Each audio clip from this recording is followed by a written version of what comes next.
Hello, everyone, and welcome to week 3 of the Silent Night Felt Doll panel. So long. It's so exciting.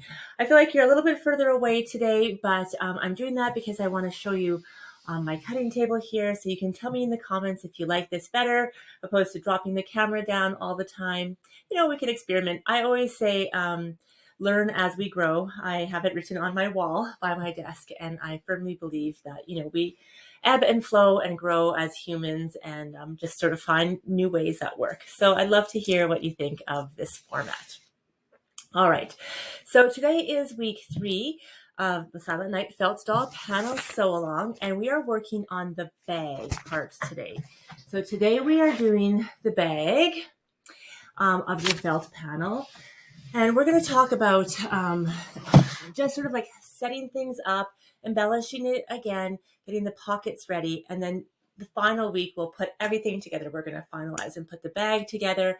We're going to put the dolls together, and we'll get the whole project assembled together. So this week, just to recap that if week 1 was about cutting and getting all your supplies, week 2, we talked about embellishing the dolls and how to get them nice and strong and stable inside. So you can always go back and watch those videos. If you haven't already signed up for our sew along, just go to besoinspired.com/fabric, and you'll see all the fabric collections that past and present and future. Just click on Silent Night and you'll see under that tab all of the great things. So there's blog posts, there's the a spot for all the coordinating patterns that come with this collection. There's a spot for the free panel downloads. There's a spot for the sew-alongs and the quilt-alongs. And I do want to mention that in August, we're quilting along together the Greatest Gift quilt. So I hope you can join us for that. You can grab your PDF pattern right now, today, in the shop, or you can also get it as a paper pattern from online from any local quilt shop, or if you are a shop and you would like to have it, you can wholesale it through Riley Blake Designs or through Checkers. So welcome everybody, week 3 of the Silent Night Sew Along.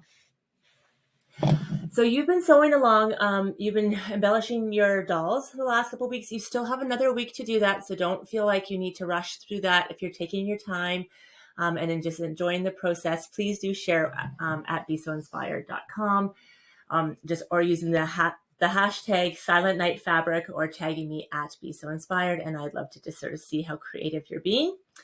So for the bag is designed to be an outside, it's sort of like a book, and then the inside, they both lay flat. So when they lay flat, this is going to be a pocket, this is a pocket, and this whole length here is also a pocket and a play mat. So they can travel and they can play out the whole Nativity story, and then carry the characters along inside this bag. So that is the idea with this bag. Depending on how stiff you want this bag, you can add extra stabilizers. So I'm going to talk about that a bit today. So these videos, like I said before, are meant as like extra tips and tricks. The PDF instructions have the basic instructions for all of that. In the emails that we send in the sew along, you'll get all of the links for all the things. But if you watch the videos as well, we give you like sort of secret special tips and tricks. So if you want this bag to be nice and sturdy and strong, like a book, like they're carrying a book, I'm going to show you how to do that today. And there's just one little extra step.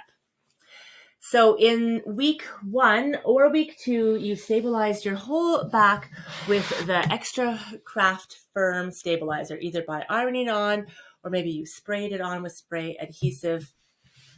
Either way, you did it to the whole panel. If you haven't done it to your bag, this is when you can do it to your bag. So it will also give the bag a lot of, like, it's very thin, and it'll give it a lot of structure to that bag. So if you want a nice like book bag, you can add that to the back of that. So I already have done that. If you can see here, there's the 2 layers.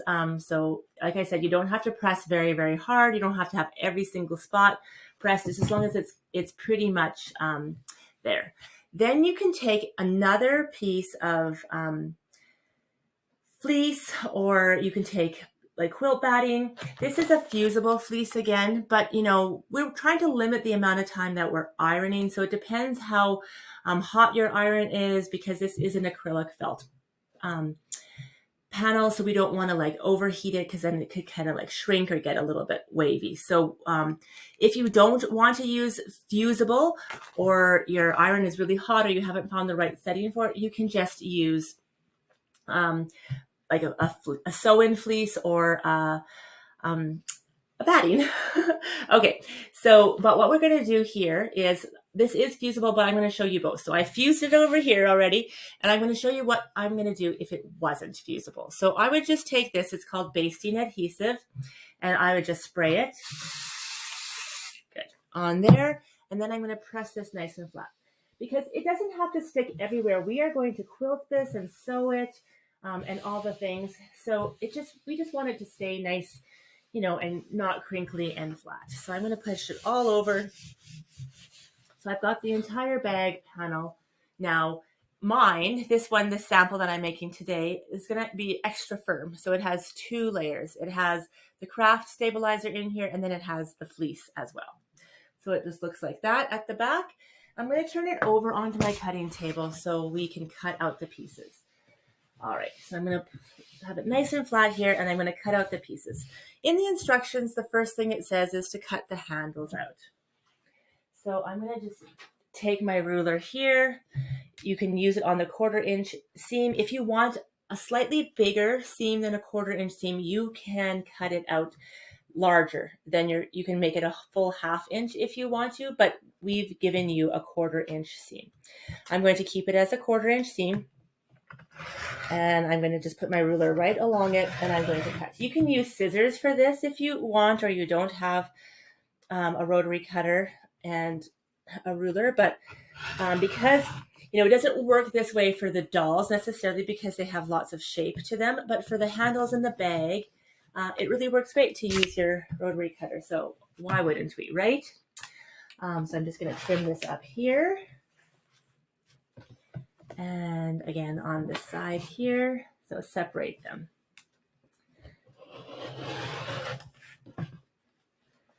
And so I'm cutting now through 3 layers. A layer of felt, a layer of craft extra firm stabilizer, and a very thin layer of, oh, you can see it's coming out already, but that's okay, of batting. So you can now sew it. You can sew it in strips here if you want to, or you can fold it in half, turn it inside out, and then sew it. So those are your 2 options. In the instructions, it says to fold, rotate it around, and then fix it together. But because we have so many layers here, I think I'm going to take my machine and I'm going to sew along here. I'm going to sew along these edges, and then I'm going to turn them. Okay, so that's my handles. The second thing we want to do that we're going to talk about today to prepare is the pocket. So you can cut out the bag as well, but today we are not getting into all of the entire assembly yet. So you can cut out all these pieces, but we won't be assembling them just yet. Today we're preparing everything. So you can cut out this bag. This inside flap, I'm going to show you how to put it in next week. So this inside flap is really important. You don't want to put it in until your pocket is here.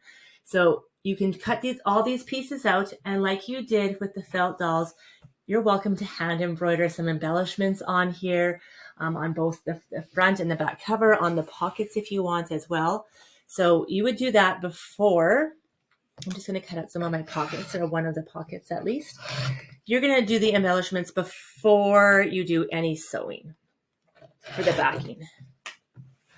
So, and I think I would like to embellish mine. So we're going to just talk through this a little bit here. Wonderful. Good. Okay. So here's a little pocket, and it's going to go on the front of the bag, covering the exact spot right there, right? So then you'll be able to slide little dolls in here, or any of the pieces that you want. However, if I would like to have this embellished at all, now is the time to do it. So I'll grab my embroidery floss, and I will, just the same as I've done to the dolls, I would embroider it right now. Then I am going to back it to make a pocket so that the pocket is lined. And how I'm going to do that, we're going to work through this one pocket together. I'm just going to move this out of the way. All the other pockets are done in the same way, so we'll just show you with one here. Okay, I'm going to use this adorable matching toss fabric for it. I'm just going to open it up. And I'm going to take one square. Okay, so see my fleece has come off here. That's okay. I could iron it, but I'm just going to spray it. I could iron it, but I'm just going to spray it. There we go. For the video, perfect. Okay, so I'm just going to line it up in the corner, and I'm actually going to put it right sides together. Okay, so I'm going to put it right sides together, right in the corner, just like this. And then I'm going to cut, and it doesn't have to be totally perfect yet. In fact, you want it a little bit larger so that, you know, if you have any shifting or errors. Great. At the bottom of this pocket is where you're going to leave the opening. So you're going to start on one side here, about a third way down, and you're going to sew a 1/4 inch seam all the way around. Now, if you cut your pocket like this original pocket larger than the 1/4 inch seam, then you might want to sew a little bit more because you'll want to catch it. It's a very nice color. It goes with the bag, so it's not going to be like terrible if you see this little outline, the brown outline. It really depends on how you feel, but there is a brown outline around this, so it depends if you want it to blend exactly or not. So you'll just be aware of that when you're sewing. And you'll just sew all your 1/4 inch seam here, here, here, here, and here, leaving this amount open. Clip your corners. So don't forget that, because when you turn something out and you've got all this bulk in the corner, it'll kind of like, if there's a lot of layers, it'll not have that nice point. You can also grab a point turner. I always have my little flamingo point turner by my dear friend Bev here to get the corners out. So you can push those corners out nicely. Press it again. Now again, if you are pressing it, I would press it with the felt side down. So not against my iron. I would have the cotton and then all of these layers against my iron. Then you can do an extra stitch all the way around. You'll turn that part in. If you want to do a hand stitch to turn it in, you can, or you can just use a machine to stitch it all the way around. And then next week, once we've prepared all these pockets like this, we're going to talk about how to assemble the bag. So you'll assemble the pockets before you assemble the bag. So this week is pockets, handles, any embellishments that you want to do on these. And if you didn't do your bag tags in week 2, so if you didn't do your little bag tags along, where's my bag tags here? I'll just grab this. So there are some bag tags. You can see this called Angel Bag Charm here. There's some star bag charms. So if you didn't do your bag charms last week, embellish them, this is the week to do it. So you do it the same as you did your felt dolls. You'll embellish them. The bag charms have 2 sides. So unlike the felt dolls, just have one side because they're a flat doll. The bag charms can like flip back and forth. So they have 2 sides. So you can embellish both sides if you want, because they'll be stuck together at the end. We'll show you all of that in week 4. So this week is just getting everything ready for the bag, finishing up any hand embroidery you're doing on any of the doll pieces, on any of the bag pieces that you're doing, and just getting the pockets lined and everything ready for the final week, which is sewing it all together next week. Oh dear, a bird hit my window. Well, now you know this is like in real time. Anyways, oh my goodness, my heart. Oh, he's okay. He's flying away. Oh, oh dear me. Okay, he's good. He's got up and he's flying, so that's good. Well, it is summer, so it's Christmas in July. There you go. Ay, ay, ay. I hope you're doing really, really good. So again, my name's Jennifer Long from Be So Inspired. This is the Silent Night Felt Doll Panel Sew Along. If you are a shop that's carrying this fabric, as always, you are welcome in the comments to say that you have felt panels left or you've restocked with felt panels. That's amazing. Maybe some shops have kitted this this whole felt panel. That would be amazing as well. So feel free to just comment below in the comments. If you're a shop, if you're sewing along with me, I'd love to hear how it's going. Use the hashtags Silent Night Fabric. And then also tag me at Be So Inspired. And then make sure you join our newsletter at besoinspired.com. I'm so happy to have you here. This is just a joy to be able to share this collection, which is near and dear to my heart. It's such a joy to be able to share this collection with you and to sew it together with you in such a beautiful time of year. So thank you from my heart for being here today. And I'm really looking forward to putting it all together with you next week. Big hugs. I will see you again soon. Bye for now.